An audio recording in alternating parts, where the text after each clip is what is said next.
So we have more Superman Silver Age dailies with the man who betrayed Superman's identity, which ran from May 27th, 1963 to July 6th, 1963, with story by Jerry Siegel and art by Wayne Boring. This is an adaptation from Action Comics number 297, published in February 1963, with story by Leo Dorfman and art by Kurt Swan. Early one morning in Metropolis, taking care of an unexpected emergency in outer space delayed me. I've only minutes to switch to my other identity as Clark Kent and report to work. Perry flips his lid whenever a staff member is late. Just made it. Why? But why does Perry look so angry? Get in here, Clark, together with these two other numbskulls. The last scoop we had was weeks ago when Superman captured some foreign spies. Don't whine that there hasn't been an important news lately. In my days, a reporter made news. Get going. I want scoops. Scoops! Okay, Chief. The nerve of that old has-been. He wouldn't know a scoop if he tripped over it. So that's what they think. Has-been, am I? I was a crack reporter before they were born. These know-it-alls need a lesson. This old headline gives me an idea. Gentleman Jerry sought in $1 million something theft. So the staff thinks I'm a has-been, eh? Clark, I'm taking a vacation. You'll be in charge while I'm gone. Got it? Got it? Soon at Perry's home. I'll show them how a real reporter operates. When I come back from the so-called vacation, I'll have the biggest scoop of the year, the capture of Gentleman Jerry. Gentleman Jerry was a hobo before he began his career as a jewel thief. My guess is that he's hiding in some hobo hangout right now to escape the law. I'll use this tramp disguise to track him down. Little do these bums realize I'm really Perry White, and that I've been scouring hobo jungles on the trail of a scoop. I'm looking for Gentleman Jerry. Seen him around? I'm him. What's it to you? Glad to see you, friend. I've got a big jewel rob lined up. I've been riding the rails for weeks looking for you. Sneaking rides, eh? Then how do you explain those expensive shoes? Grab the phony, boys. Let's wash the dirt off his face and get a look at him. Hey, I recognize him. It's Perry White, editor of the Daily Planet. He's a friend of Superman. Perry White must have disguised himself like this and trailed me ever since my last haul. These newspaper snoops are as bad as cops. Thunk. Uh-oh. He hurt his head on that steel support. We better take it on the lam.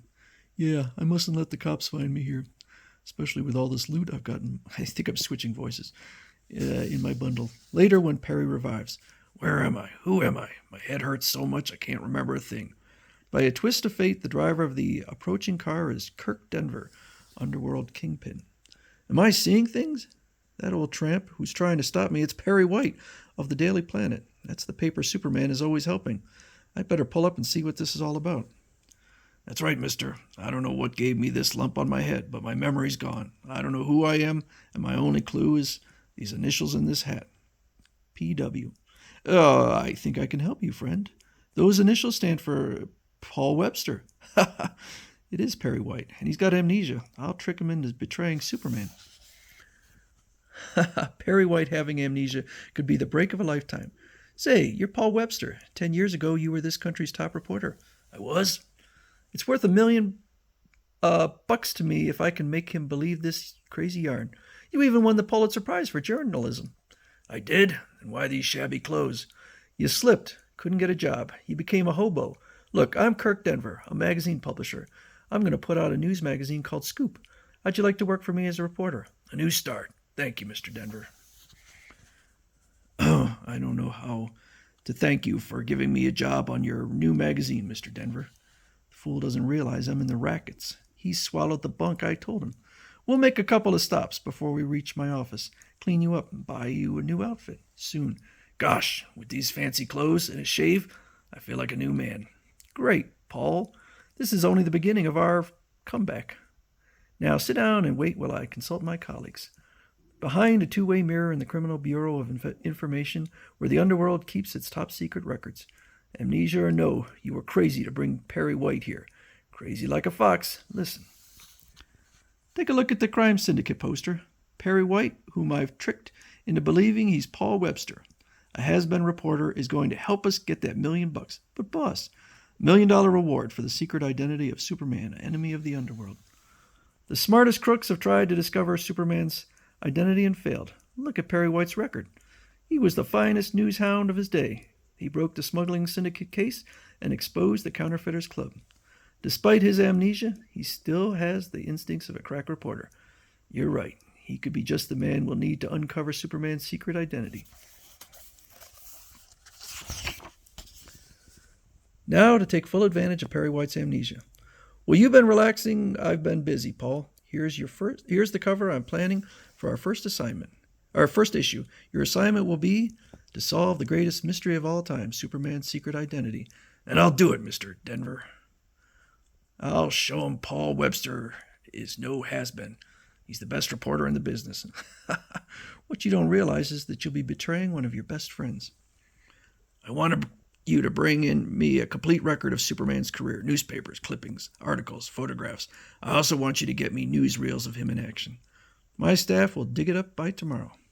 Next day, as Perry, who believes he is Paul Webster, watches a documentary about Superman's life, and hears Superman battling a creature from Marek's galaxy. I must watch his features closely. The way he moves, speaks, acts, his trivial mannerism can be a clue to his secret identity. But Mr. Denver, I don't want to leave the projection room. The next reel shows Superman receiving a hero's reward at Metropolis Stadium. You've studied Superman's life enough. How about lunch? Inside the projection room. And now Perry White will award Superman the Trophy Cup as the Daily Planet's Hero of the Year. Dirk got White out just in time, yeah. If he ever saw himself on the screen, he might snap right out of his amnesia and queer the whole deal, which could cost us $1 million. No, we want him to go right ahead and betray his chum Superman unwittingly. Mr. Denver, I've dug up these vital statistics about Superman's physique. Now have your staff bring me photos of men in Metropolis who fit the same description. We'll work on it pronto, Paul. So he's 6'2", 44-inch chest, 34-inch waist, blue eyes, and dark hair. Days later. Well, here they are, Paul. These men are athletes, strongmen, astronauts, actors, writers, reporters, even policemen. Could one of them be Superman? You bet. They're all suspects. Now let me get to work again. Mr. Denver, I finally narrowed it down to 4 men whose pictures I hold in my hand. I had the photos enlarged, and you see the result on the wall. Superman must be one of them. What did I tell you, gentlemen? If anyone can track down Superman's identity, it's Paul Webster. So we have Chuck Darren, an FBI agent, Steve Bevan, actor, Clark Kent, reporter, and Rand Sterling, science fiction writer. We'll go to press the minute you solve the mystery, Paul. Little do you realize you're Perry White, who is suffering from amnesia, and that you'll be betraying one of your best friends. Soon I'll see the number one man I suspect is secretly Superman, Steve Bevan, a strong man who is acting part of Samson in this new movie. Choke. He chokes in his thoughts. He handles that lion like a kitten. With muscles like that, he could perform any kind of super feat. Uh-oh, Delilah is cutting the hair of Steve Bevan, an actor portraying Samson in this movie. He can't be Superman because he's not invulnerable. The sharpest, strongest knife in the world couldn't cut Superman's hair. Several minutes later. Get that snoop away from here. He saw me take off this wig. I'll be ruined if my fans ever find out that I'm bald. So she only cut a wig. Bevan could still be Superman, wearing a skin-tight rubber cap over his real hair to appear bald as a disguise, I wonder. Or maybe Superman wears a wig. There is the next man I suspect is secretly Superman, Chuck Darren, crack agent for the FBI. I'll pretend to interview him and keep my eyes open for a clue. Bang.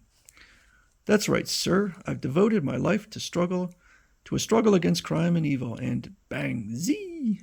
That ricocheting bullet struck you in the chest and bounced off as if you were made of steel. You must be Superman. Don't deny it. Don't deny you're really Superman, Darren. I saw a bullet bounce off your chest. Me, Superman? Are you nuts? Of course those bullets bounced off me. I'm wearing my bulletproof vest. Now get out of here, you idiot. All right, I'm going. That bulletproof vest might be the ruse to cover his secret identity, but I can't be sure. I'd better check out my next suspect, Clark Kent.